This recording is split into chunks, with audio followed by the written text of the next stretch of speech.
یہ تو امیر المجاہدین علیہ الرحمہ کے بذات پر خدا کروڑ رحمتیں اتارے کہ جنہوں نے ہمیں بتایا کہ دین کا چوکیدار ہوتا کون ہے۔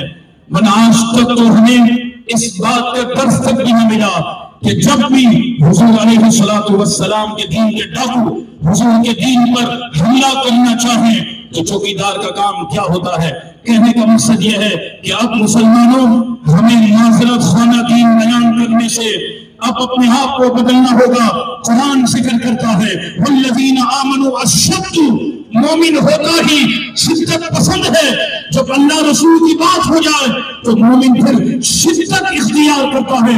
قرآن نے جب صحابہ کا تعارف ذکر کیا تو اللہ کا کلام ذکر کرتا ہے والذین معہ اشداء علی الکفار، کہ جو میرے محبوب کے صحابہ ہیں وہ دشمنان اسلام کے لیے شدت پسند ہے۔ میں سنیوں تم سے یہ بات کرنا چاہتا ہوں، جب امیر محترم نے اور نائب امیر نے للکارا تو ہمارے اپنوں کو بھی برا لگا، ناراض نہ ہونا۔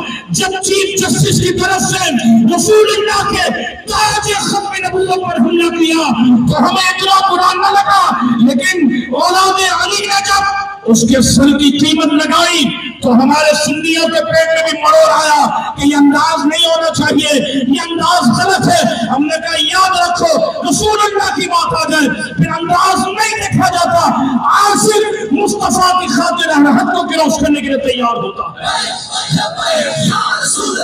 سنیے میری بات، بے شک مسلمانوں اب معذرت خانہ دین بیان کرنا چھوڑ دو، اور اس کانفرنس میں یہ پوچھنا چاہتا ہوں پیران اسلام، علماء، مشائخ، نعت خواہ، بتائیں امیر محترم کا انداز ان پہ چھوڑیں، نائب امیر کا انداز ان پہ چھوڑیں، تحریک لبیک کا انداز ان پہ چھوڑیں، لیکن یار تم لوگ تو 2 منٹ کا کلپ تو چیف جسٹس کے فیصلے کے خلاف ریکارڈ کروا سکتے تھے، اتنا ہی کہہ دیتے کہ چیف جسٹس کا فیصلہ قرآن و سنت اور آئین کے خلاف ہے، ہم اس کو مسترد کرتے ہیں، فوراً چیف جسٹس اپنے فیصلے کو واپس لے، بنا حضور کے غلام تیار ہیں۔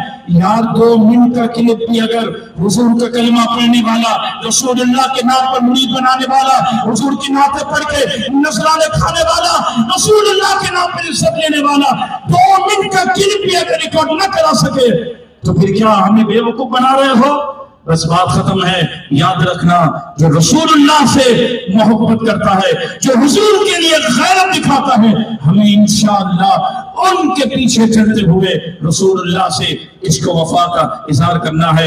امام مالک نے یہ بات بڑی ارشاد فرمائی، ما بقاء الامتی بعد شد نبیہا صلی اللہ علیہ وسلم، اگر نبی کی شان میں بے ادبی ہو جائے اور امت بدلہ نہ لے تو اسے زندہ رہنے کا حق نہیں۔ حضور کے غلاموں، زندگی چاہتے ہو، کامیابی چاہتے ہو تو بس جب رسول اللہ کی بات آ گئے بات ختم۔ انشاءاللہ مرتے دم تک امیر المجاہدین علیہ الرحمہ نے جو ہمیں سوچ دی ہے اسی کے مطابق زندگی بسر کریں گے۔ وما علیہ البلاغ۔